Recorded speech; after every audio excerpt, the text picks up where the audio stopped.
안녕하세요. 저는 올해 33살의 여자입니다. 결혼할 때 가장 걱정이었던 게 조선시대 마인드를 가지고 계신 시부모님이었습니다. 세상에 이렇게 열려있는 사람이 또 있나 싶을 정도로 오픈 마인드를 가진 신우가 제 인생에 이렇게 큰 풍파를 가지고 올 줄은 생각도 못하고 있었죠. 결과적으로는 저희 이혼에 신우가 원인 제공만 했을 뿐, 직접적인 이유는 시부모님과 남편 때문이긴 하지만 누구보다 행복하게 살 거라 믿었는데 결혼한 지 2년도 안 돼서 이혼하게 된 저희 이야기를 한번 해보도록 하겠습니다. 저와 동갑내기인 남편과는 연애 결혼을 했어요. 사회생활 시작하고 나서 퇴근 후 비는 시간에 마땅히 할 것도 없어서 그때부터는 취미생활로 독서를 했었거든요. 막상 책을 많이 읽기는 하는데 책에 대한 이야기를 나눌 사람이 없는 게 참 아쉽더라고요. 그러다 우연찮은 기회로 독서 모임을 알게 돼 거기에 참여를 하기 시작했어요. 그때 남편을 처음 만나게 되었죠. 모임에 몇 번 나가면서 책에 대한 이야기를 많이 나누긴 했는데 제가 성격이 워낙에 내성적이다 보니 누구한테 먼저 말을 걸고 그러지는 못했습니다. 그러던 중 남편이 먼저 저에게 관심을 갖고 말을 걸어오기 시작했어요. 같은 책을 읽는데도 그걸 해석하는 시각이 날카롭고 남다르다면서요. 그래도 몇 마디 나눠봤다고 다음번부터 모임에 참석하니 남편이랑 대화하는 게 제일 편하더라고요. 그렇게 모임에서 가깝게 지내기 시작하다가 서로 읽었던 책들도 추천해주고 그러면서 모임 외적으로 연락 주고받고 만나는 일도 생기게 되었죠. 그런 식으로 만남을 이어오다 결국엔 연애까지 시작하게 되었어요. 저희가 연애만 3년을 넘게 했습니다. 결혼 이야기가 나와도 진작에 나왔었을 나이인데 워낙에 두 사람이 조심스런 성격이다 보니 누가 먼저 결혼 이야기도 자신있게 꺼내지 못했던 것 같아요. 모임 사람들이나 주변 친구들이 저희 보고 엄청 고리타분하고 같이 놀면 정말 재미없다고 혀를 내두를 정도로 무언가 그런 부분에 있어서는 쑥맥 같은 기질이 다분했거든요. 하지만 결국 3년이란 긴 시간 앞에 나이까지 30이 넘어가 버리고 나니 그때가 돼선 둘 사이에 결혼 이야기가 오가는 사이까지 발전하게 되었죠. 결혼 준비를 하면서 시부모님을 처음 만나는 자리에서 받았던 두 분의 인상은 정말 보수적인 분들이시다는 느낌이었어요. 저희 부모님도 엄격하신 편에 속했지만 시부모님은 저희 친정 부모님보다 더했어요. 부부 사이에서 남녀 역할이 확실하게 정해져 있다고 강조하는 분들이셨죠. 맞벌이도 당연히 해야 한다고 하는 걸로 보아 조선시대 마인드라고까지 하긴 조금 그런 부분도 있기는 했지만 제가 내조를 잘해야 남편 또한 성장할 수 있다는 그런 마인드가 확고하신 분들이었어요. 어차피 결혼하고 나서도 쭉 맞벌이 생활을 유지할 텐데 저 혼자 모든 집안일을 도맡아 할 수 있는 것도 아니고 남편도 결혼하면 집안일을 많이 도와주겠다고 약속을 했었거든요. 밥 차려주고 그런 거야 뭐 제가 남편이 차려주는 밥상 같은 거 기대하고 결혼하는 건 아니었다 보니 크게 개의치는 않았습니다. 힘쓰는 일은 남편이 하고 음식이야 안 봐도 제가 훨씬 더 잘할 테니 식사 준비 정도는 제가 하면 그만인 일이었지요. 물론 시부모님이 말하는 게 끼니만 챙겨주는 걸 말하는 게 아니라 전반적인 가사일에 대한 이야기를 말하는 거였겠지만 어차피 두 분 모시고 한 집에서 살 것도 아니고 날이면 날마다 찾아와서 저희가 집안일을 어떻게 분담해서 하고 있는지 그런 거 검사하고 그러지도 못하실 걸 알았다 보니 크게 상관은 없었어요. 이미 시댁에 인사드리러 가기 전에 남편이 두 분 성향에 대해 미리 귀뜸을 해줬던 것도 있고 해서 대답만큼이라도 시부모님이 원하는 대답을 해드렸었죠. 아무튼 그렇게 처음 시부모님께 인사를 드렸고 며칠 지나서 신우를 처음 만나게 되었어요. 신우는 남편보다 2살 위의 누나인데 이미 저희 둘 사이에서 결혼 이야기가 나오기 반년 전쯤에 결혼해 가정을 꾸리고 살고 있었습니다. 신우가 결혼했다는 사실은 모르고 있었어요. 3년이나 연애했는데 신우 결혼식에 참석을 안 한 이유는 따로 있는 게 아니고 남편이 말을 안 해줬었기 때문입니다. 그땐 저희가 3년 가까이 만나긴 했지만 둘 사이에 결혼 이야기가 오가던 상황은 아니었었거든요. 제가 결혼 생각이 없을 수도 있는데 부모님은 물론이고 일가 친척들 다 오는 자리에 저를 데려가면 제가 부담을 느끼지 않을까 싶어서 남편이 신우 결혼 이야기는 꺼내지도 않았던 거예요. 그게 제 생각에는 남편 나름의 배려라고 생각했기에 따로 문제 삼지는 않았습니다. 실제로 시부모님 인사드리러 갔을 때 신우 결혼식에는 왜 안 왔냐느냐 하는 이야기조차 없으셨었고요. 아무튼 보수적인 부모님, 고리타분한 남편만 보고 신우도 비슷하게 정도를 따르는 그런 사람일 거라고 막연하게 생각을 했었어요. 그런데 그게 아니었어요. 처음 신우를 소개받는 자리에서 약속 장소에 도착한 신우를 보고 저게 정말 남편하고 한 가족인가 싶을 정도로 전혀 다른 인상을 가지고 있었거든요. 저보다도 2살 위인데 화장도 패션도 엄청 화려하고 심지어 머리도 금발로 염색을 해가지고 있었거든요. 저는 시부모님이 조금 조선시대 마인드를 가진 분들이라고 생각했는데 오히려 신우가 저보고 너는 뭐 조선시대에서 왔냐는 말까지 할 정도로 엄청 개방적인 사람이었습니다. 왜? 우리나라 역사에서도 흥선대원군이 쇄국 정책을 펼친 만큼 고종은 이후에 신문물을 최대한 수용하려고 했었잖아요. 워낙에 고지식하고 엄한 부모님 밑에서 자라서 신우가 저렇게 된 거구나 그런 생각까지 들었죠. 잠깐 인사 정도만 나누는 자리인 줄 알았는데 신우가 뭘 벌써 집에 가냐며 자기는 한 번 밖에 나오면 12시는 돼야 집에 들어가야 되는 사람이라고 하더니 이제 어차피 한가족들 사람인데 진실된 모습도 보여줘야 하는 거 아니겠냐며 셋이서 같이 술을 마시러 가자고 하더라고요. 술을 마셔야지 진실된 모습을 볼 수 있다 생각하는 사람들이 있는지도 그때 처음 알았죠. 평소에는 사람들이 전부 가면을 쓰고 가식적으로 행동하고 있다 생각하는 거였을까요? 아무튼 저는 술만큼은 정말 입에도 안 대는 사람이라는 게 문제였죠. 술을 안 마시는 게 모범적인 것이다 하고 금주를 하고 절주를 하고 그러는 게 아니었어요. 제가 그냥 술 자체가 몸에 안 받는 사람이라 정말 술하고는 인연이 없었죠. 어찌어찌 분위기상 소주 한두 잔 정도는 마실 수 있는데 그날 컨디션에 따라서 한두 잔만 마셔도 완전히 정신 못 차리고 뻗어버리는 경우도 허다해요. 그래서 술은 최대한 조심하는 편이죠. 그래서 술은 좀 그렇고 무알콜 맥주 정도는 마실 수 있다고 했더니 취하지 않으면 그게 무슨 재미냐고. 저보고 인생에 진짜 즐거움을 모르고 살고 있다느니 그러더라고요. 가만 보니 31면 아직 한참 때인데 50는 것도 그렇고 너무 수수한 거 아니냐고. 뭐 조선시대에서 왔느냐고 그러더라니까요. 아무튼 그날 신우가 사람이 부침성이 좋은 걸 떠나서 저랑은 참 안 맞는 사람이라는 걸 그때 처음 알았죠. 그날 이후로 결혼식 올릴 때까지 따로 신우를 만난 적은 없었어요. 이후로 상견례 때는 따로 참석을 안 했고 그 이후로는 결혼 준비한다고 정신없이 바빴거든요. 그 좋아하는 독서 모임도 안 나가고 결혼 준비하는 데만 열중을 했었죠. 그렇게 남편과 결혼을 하게 되었어요. 심해부는 결혼식 당일날 식장에서 처음 만나게 되었어요. 결혼 준비하는 동안은 신우하고 그날 이후로 더 만날 일이 없었다 보니 따로 인사를 나눌 일이 없었죠. 신우의 강렬한 첫 인상 때문에 그랬나 심해부 또한 속된 말로 조금 날티나는 그런 사람일 거라고 생각했었는데 신우랑 부부가 맞나 싶을 정도로 정반대의 인상이었습니다. 동글동글하니 푸근한 인상에 공부도 꽤나 잘했을 것 같은 모범생 이미지였죠. 솔직한 말로 둘이 어울리냐 물어본다면 아니라고 대답할 수밖에 없겠네요. 둘이 나란히 서 있으면 아마 세상 그 누구도 두 사람이 부부라고 생각도 못할 만큼 전혀 다른 두 사람이었거든요. 아무튼 저희가 결혼한 이후로 신은혜하고는 몇 번 만나긴 했지만 대부분이 시부모님이 동석한 자리에서였어요. 그랬다 보니 직접적으로 신은혜랑만 같이 만나 시간을 보냈던 적은 딱 한 번밖에 없었지요. 심해부도 술을 전혀 못하는 사람 같은데 신우는 왜 그렇게 술 타령만 해대는지. 아무튼 만났다 하면 술만 찾는 신우가 부담스러워서 이후로는 신은혜랑 만남을 제가 피하게 되었어요.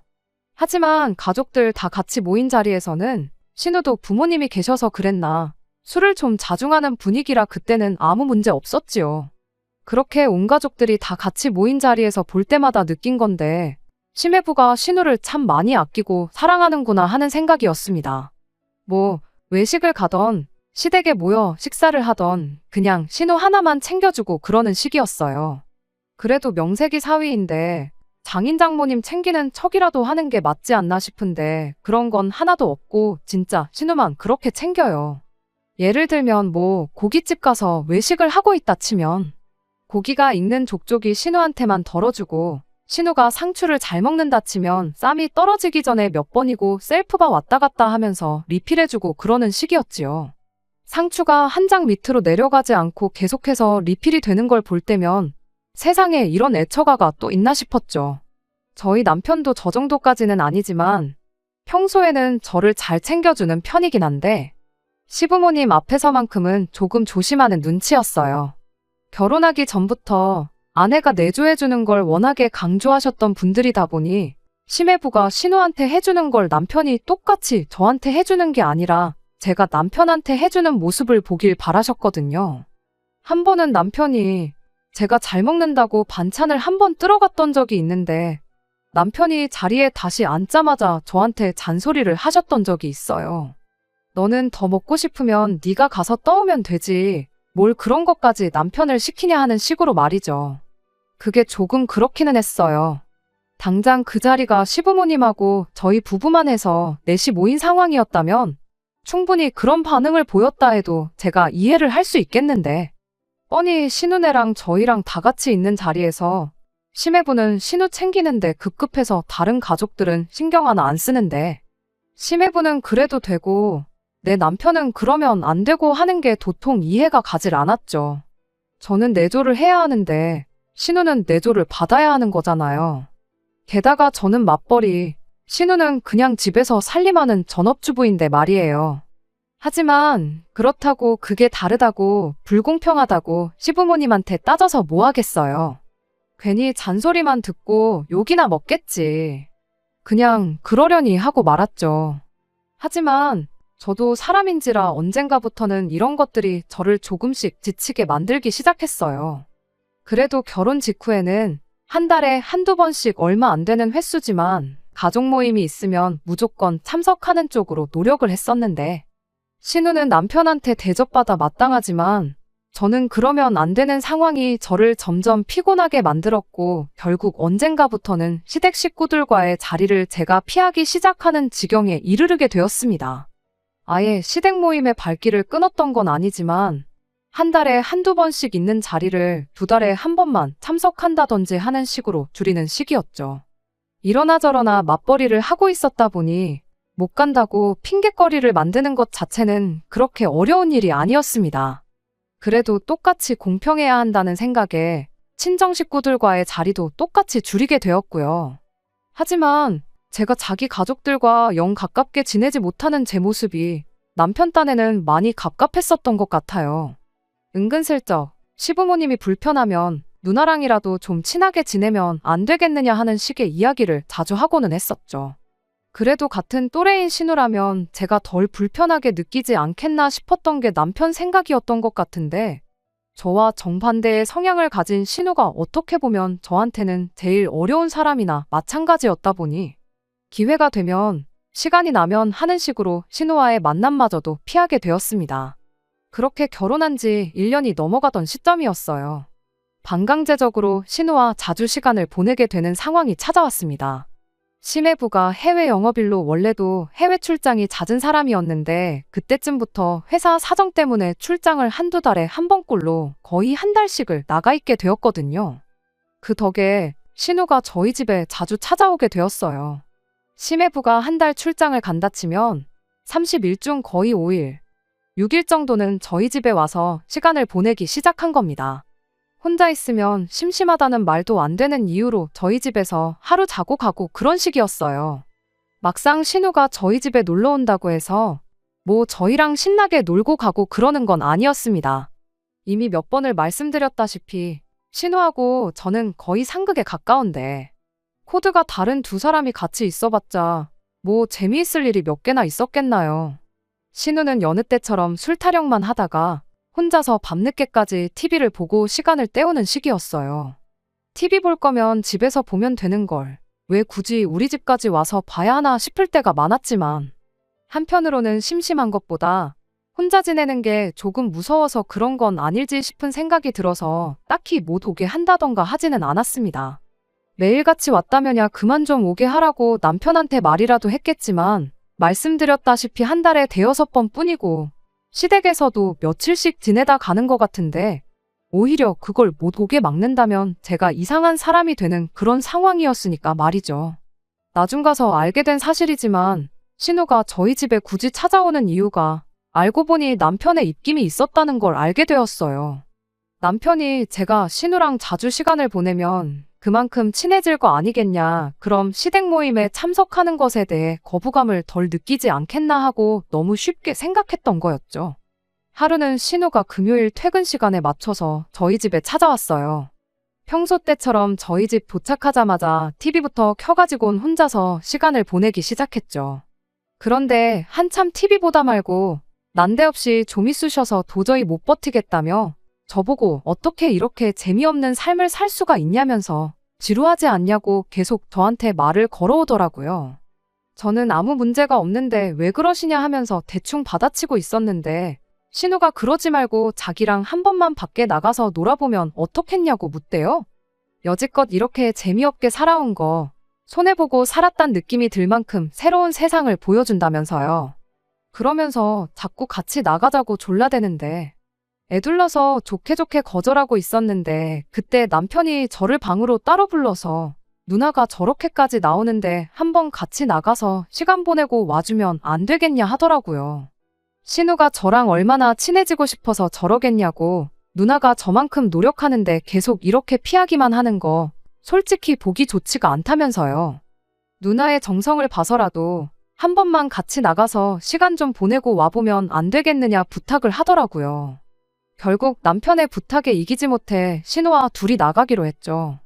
이미 집을 나서는 순간부터 저는 어색하기만 했는데 신우는 의욕이 엄청 넘치더라고요. 그때까지만 해도 저는 별 생각 없었죠. 오히려 남편 말이 맞는 것 같아 반성까지 되대요. 그래도 가족이라고 신우도 나랑 성향이 전혀 다른 걸 알면서도 친해지자고 이렇게 노력하는데 솔직히 심해부가 신우한테 잘하는 게 자기 아내라서 잘하는 거지 뭐 작정하고 나를 시부모님 앞에서 물먹이려고 그러는 것 아니지 않나 그런 생각도 들었습니다. 그냥 시부모님의 이중적인 잣대가 불편했을 뿐이었으니까요. 그래서 밖에 나가서부터는 이렇게 된 거 그래 신우를 제대로 겪어보지도 않고 무작정 내가 실험만 한 걸 수도 있겠구나 까짓거 신우랑 한번 친해져 보자 싶었어요. 혹시 아냐고.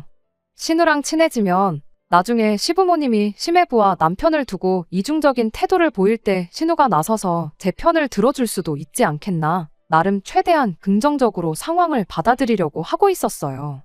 신우가 자꾸 뭐 하고 싶냐, 뭘 좋아하냐 묻길래 저는 잘 모르니 형님이 가자는 대로 따라가겠다고 했어요. 그렇게 신우가 자주 간다는 술집으로 향했죠. 술은 같이 못 마셔줄지라도 술상대 정도는 되어줄 수 있겠다는 생각에 별 생각 없이 따라간 거예요. 그런데 신우가 저를 데려간 곳이 그냥 술집이 아니라 남녀가 합석해서 술 마시는 그런 헌팅 술집이었다는 게 문제였어요. 신우가 여지껏 몰랐던 새로운 세상을 보여준다는 게 난생 처음 보는 남자랑 합석해서 술 마시는 걸 줄은 정말 상상도 못했죠. 아니, 감히 세상 누가 상상이나 하겠어요. 다른 사람도 아니고 지 동생의 배우자를 데리고 나와 합석하는 헌팅 술집에 데려오는 신우가 세상에 어디 있겠나요? 제가 형님한테 미쳤냐고 결혼한 사람이 이런 곳을 왜 오냐고 딴 데 가자고 했더니 이런 데 오면 결혼한 사람이 오히려 더 인기가 많다면서 저보고 결혼 반지는 잘 끼고 왔지? 하고 딴소리를 하고 있는 거 아니겠어요. 그러더니 기어이 남자 2명을 어디서 물어와 합석을 시키기까지 하는 겁니다. 그 와중에 신우가 제 옆에 앉으려는 사람한테 한다는 소리가 제가 술을 2잔만 먹어도 뻗어버리는 애라고 어떻게든 술 2잔만 먹이라는 소리를 하는데 그걸 보고 장단 맞춰주는 것도 여기까지다 싶어서 그냥 자리에서 일어나 버렸어요. 신우가 저를 붙잡아 오겠다고 같이 따라 나왔죠. 신우가 저한테 한다는 소리가 산통 깨지 말고 정 같이 놀기 싫으면 머릿수나 맞춰달라길래 심해부도 형님 이러는 거 알고 있느냐고 따졌죠. 신우는 당연히 알고 있다고 설마 남편 모르게 이런 데를 다니겠냐면서 다 믿음이 있으니까 가능한 거라는 소리를 하대요. 그러더니 저한테 자기가 뭐 이상한 거 할 줄 알고 끝까지 갈 줄 알고 이런 데 오는 줄 알았냐면서 되려 저를 이상한 사람 취급하는 거 아니겠어요? 이야기가 길어지니 왜인지 모르겠는데 합석할 뻔했던 남자 둘이 어슬렁어슬렁 가게 밖으로 나와서 저희 쪽으로 오더라고요. 뭐 술 한 잔도 안 먹고 먹튀당한 줄 알았다며 안주 다 시켜놨다고 얼른 들어가서 놀자길래 저는 그냥 가봐야겠다고 한마디 했어요. 남자들이 그럼 짝이 안 맞아서 쓰겠냐면서 돌아선 제 어깨를 잡았는데 그때 보니까 저 남자들 왼손 약지에도 반지가 하나씩 껴있대요.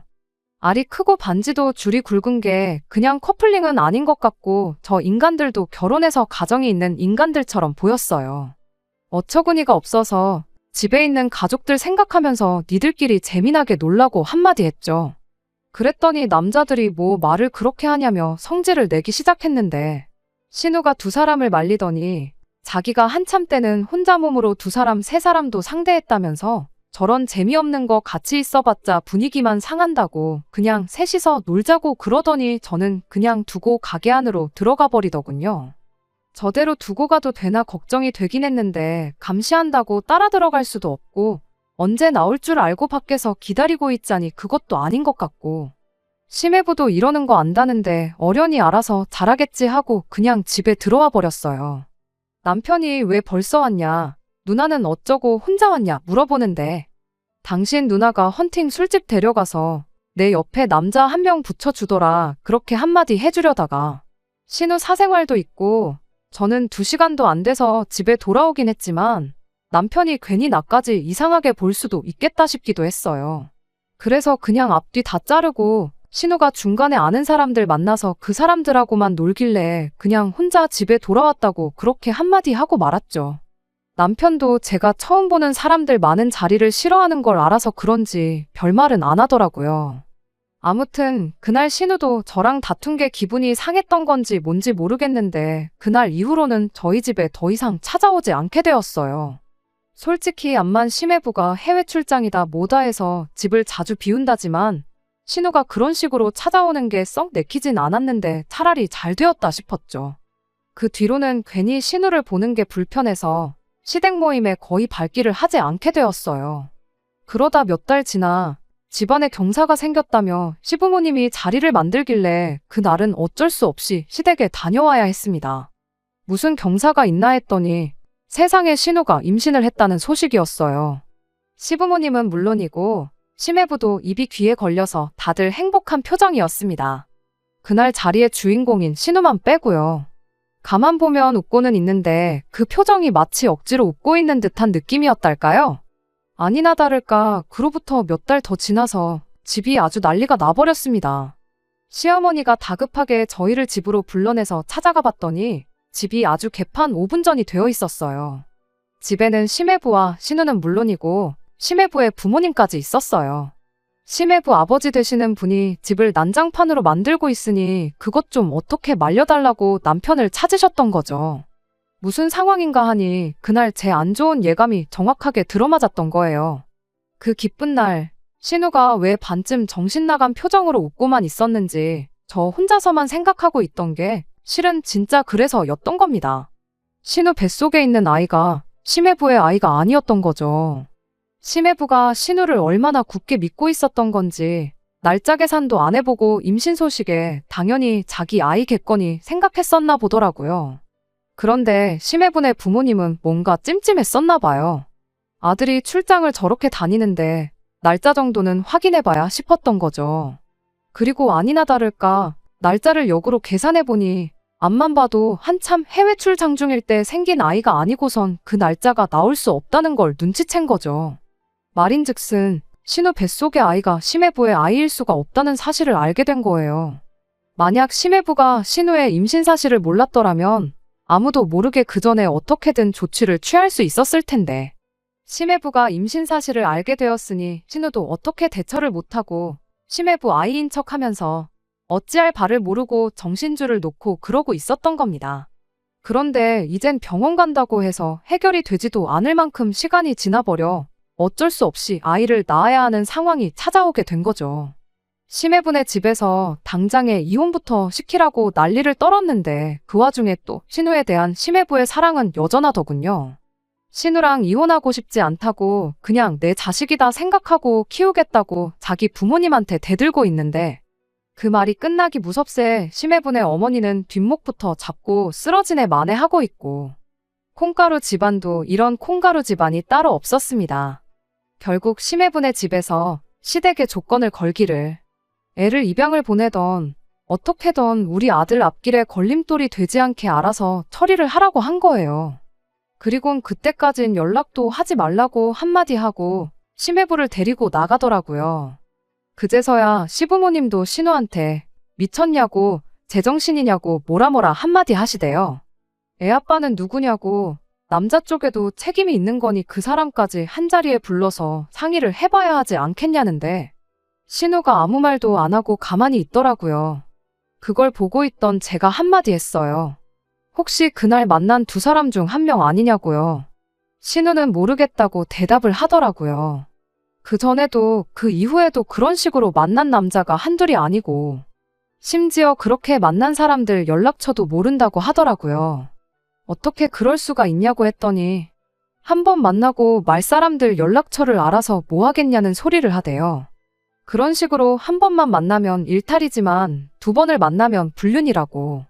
자기도 조심한다고 한 건데 왜 이렇게 된 건지 모르겠다며 짜증만 내고 있는 겁니다. 애 아빠가 누군지도 모른다는 사실에 어이가 없었는데 더 어이가 없는 건 그런 이야기 나누는 동안 온 가족들이 눈이 휘둥그레져서 저를 쳐다보고 있었다는 사실이에요. 그러더니 이 책임을 저한테 돌리기 시작하더군요.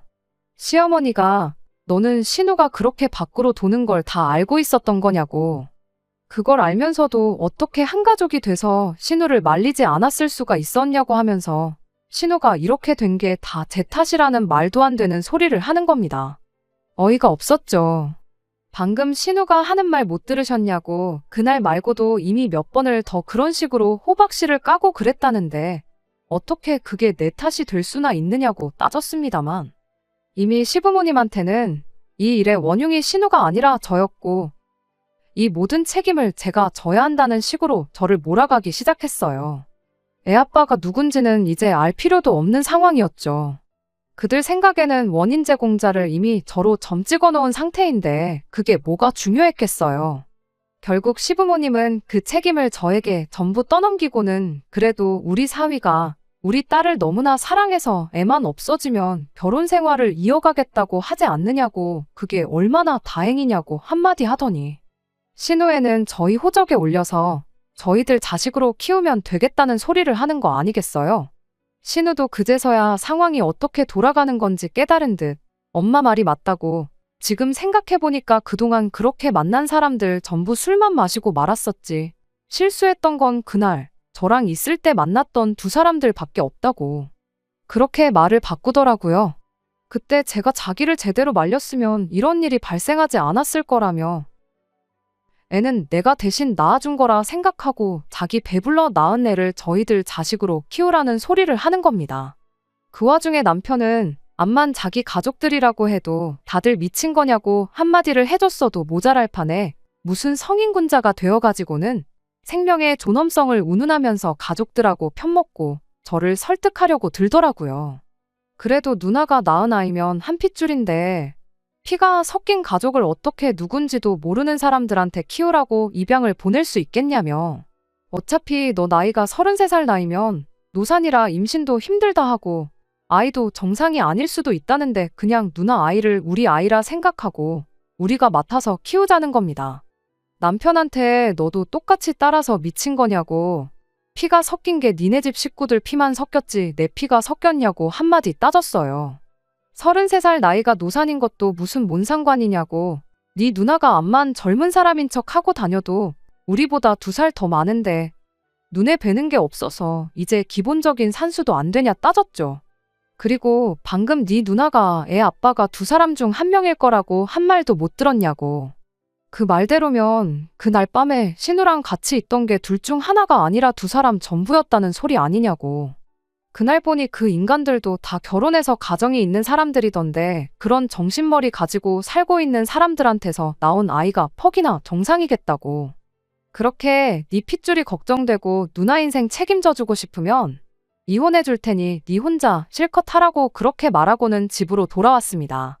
당장에 이혼해야겠다는 생각밖에 없었어요.